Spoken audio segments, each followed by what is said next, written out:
नमस्कार दोस्तों, आज हम श्रीमद् भगवद गीता के अध्याय 10 विभूति योग की गहरी, प्रेरणादायक और जीवन परिवर्तनकारी व्याख्या लेकर आए हैं। यह अध्याय वो अध्याय है जिसमें भगवान श्री कृष्ण अपनी दिव्य विभूतियों, अपनी विराट शक्तियों और अपने असली स्वरूप का परिचय देते हैं, ताकि अर्जुन ही नहीं, हम सब भी समझ सकें कि ईश्वर कहीं बाहर नहीं, बल्कि हर कण, हर श्वास, हर ऊर्जा और हर प्रकाश में मौजूद हैं। यह पूरी स्क्रिप्ट बहुत प्रभावपूर्ण, प्रेरणादायक और भावनात्मक रूप से स्पर्श करने वाले अंदाज में तैयार की गई है, ताकि आप इसे वीडियो, ऑडियो या प्रवचन की तरह सीधे उपयोग कर सकें। तो आइए दोस्तों, अपना मन शांत कीजिए, गहरी सांस लीजिए और चलिए डूब जाते हैं भगवान कृष्ण की उन अनंत विभूतियों में, जो हमारे जीवन की दिशा, दृष्टि और धारणाओं को बदल देती हैं। गीता अध्याय 10 विभूति योग की गहन, सरल और प्रभावी व्याख्या। दोस्तों, कुरुक्षेत्र के मैदान में खड़े अर्जुन को अभी भी संदेह है। वो जानना चाहता है कि ईश्वर कौन है, वे कैसे हर जगह विद्यमान हैं, उन्हें कैसे पहचाना जाए और भगवान से जुड़ने का सबसे सरल मार्ग क्या है। अध्याय 10 की शुरुआत में भगवान श्रीकृष्ण एक गहरे रहस्य का उद्घाटन करते हैं। मैं सबका उद्गम हूं, मुझसे ही सब कुछ उत्पन्न होता है। ये वाक्य सिर्फ एक धार्मिक कथन नहीं है, ये जीवन का वैज्ञानिक सत्य है। ईश्वर वो ऊर्जा है जो हर रचनात्मकता, हर प्रेरणा और हर गति के पीछे काम करती है। जीवन का पहला संदेश, ईश्वर बाहर नहीं भीतर अनुभव होते हैं। कृष्ण अर्जुन से कहते हैं, जो मनुष्य मेरी महिमा को भली प्रकार समझ लेता है, वो कभी भ्रमित नहीं होता। दोस्तों, जीवन में भ्रम वही करता है जो अपने स्रोत को भूल जाता है। हम दुखी इसलिए होते हैं क्योंकि हमें लगता है कि हम अकेले हैं। हम कमजोर इसलिए लगते हैं क्योंकि हमें लगता है कि शक्ति हमसे बाहर है। लेकिन यहां कृष्ण कहते हैं, तुम्हारी ऊर्जा, तुम्हारी प्रगति, तुम्हारी बुद्धि ऑल इज मी। इस सत्य को जान लेना ही पहला जीवन उद्देश्य है। जीवन का दूसरा संदेश, श्रेष्ठता वहीं है जहां सतत विकास है। भगवान अपनी विभूतियों की सूची आरंभ करते हैं। वो कहते हैं, प्राणियों में मैं जीवन हूं, इंद्रियों में मैं मन हूं, देवों में मैं इंद्र हूं, शस्त्रों में मैं वज्र हूं, पर्वतों में मैं मेरु हूं, नदियों में मैं गंगा हूं, पक्षियों में मैं गरुड़ हूं। इसका अर्थ क्या है? कृष्ण ये नहीं कह रहे कि वे केवल इन रूपों में हैं, बल्कि वे ये दर्शा रहे हैं कि जहां श्रेष्ठता है वहां ईश्वर का तेज है, जहां उठान है वहां ईश्वर की प्रेरणा है, जहां शक्ति है वहां ईश्वर की उपस्थिति है। इसलिए जीवन का उद्देश्य यही है, अपने भीतर की श्रेष्ठता को पहचानना, उसे बढ़ाना और अपने सर्वोत्तम रूप को प्रकट करना। जीवन का तीसरा संदेश, तुम प्रकृति के हर चमत्कार में भगवान को देखो।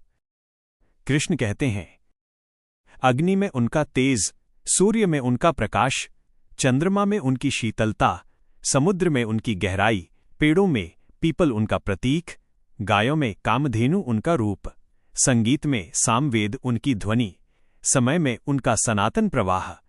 यह संदेश हमें यह सिखाता है, यदि तुम प्रकृति को देखकर चकित हो सकते हो तो तुम भक्त हो। यदि तुम किसी की अच्छाई को पहचान सकते हो तो तुम ईश्वर को पहचान सकते हो। यदि तुम कण कण में सौंदर्य महसूस कर सकते हो तो ईश्वर का एहसास तुम्हारे लिए कठिन नहीं। जीवन का चौथा संदेश, ज्ञान ही ईश्वर तक पहुंचने का मार्ग है। कृष्ण कहते हैं, जो लोग मुझे प्रेम से याद करते हैं, मैं उन्हें बुद्धि देता हूं जिससे वे मुझे प्राप्त कर सकें। आज की भाषा में कहें तो जो मन एकाग्र है, जो मन शांत है, जो मन ईमानदार है, जो मन सत्य की तलाश में है, उसमें ईश्वर स्वयं प्रेरणा बनकर उतरते हैं। वह मार्ग दिखाते हैं जिसे मनुष्य अपने आप कभी नहीं देख पाता। इसका गहरा अर्थ है, ईश्वर चमत्कार से नहीं, ज्ञान से मिलता है। जीवन का पांचवा संदेश, प्रभु कहते हैं, मैं ही प्रेरणा हूं, मैं ही भावना हूं। कृष्ण कहते हैं, श्रेष्ठ लोगों में मैं श्रेष्ठता हूं, वीरों में मैं वीरता हूं, सत्य बोलने वालों में मैं सत्य हूं, धर्मियों में मैं धर्म हूं, सहनशीलता में मैं धैर्य हूं, स्त्रियों में मैं तेज, स्मृति और करुणा हूं। सोचिए, यह कितना महान संदेश है। हर मनुष्य के श्रेष्ठ गुण उसके दिव्य गुण हैं। जब तुम अपने श्रेष्ठ रूप को प्रकट करते हो, तब तुम ईश्वर के सबसे करीब होते हो। ये अध्याय हमें प्रेरित करता है कि अपनी क्षमताओं पर विश्वास करो, अपने गुणों को पहचानो, अपनी क्षमता को छोटे मत समझो, क्योंकि भगवान कहते हैं, तुम में जो भी श्रेष्ठ है वह मेरा ही अंश है। जीवन का छठा संदेश, ईश्वर अनंत है, हमारी समझ सीमित।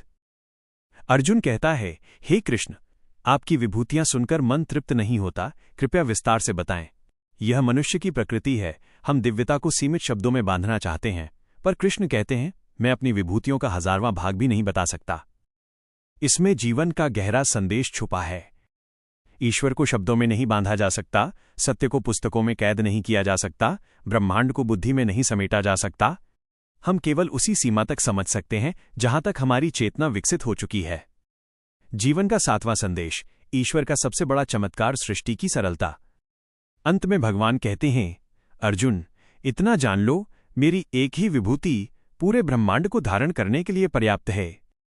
मतलब ईश्वर को चमत्कार की जरूरत नहीं, उनका बस होना ही सबसे बड़ा चमत्कार है। जीवन में हमें भी यही सीखना है, महानता सरलता में है, दिखावे में नहीं। अध्याय 10 का सार जीवन के लिए। 1. श्रेष्ठता ईश्वर का स्वरूप है, श्रेष्ठ बनो। 2. सत्य, प्रेम, करुणा, धैर्य, यही भगवान की वास्तविक विभूतियां हैं। 3. प्रकृति के हर चमत्कार में ईश्वर का अनुभव करो। 4. ज्ञान, बुद्धि और विवेक ईश्वर का सीधा मार्ग हैं। 5. अपने गुणों को पहचानो, वे ईश्वर के उपहार हैं। 6. दिव्यता को सीमित मत करो, अपने विचारों को खोलो। 7. सरलता सबसे बड़ा आध्यात्मिक गुण है।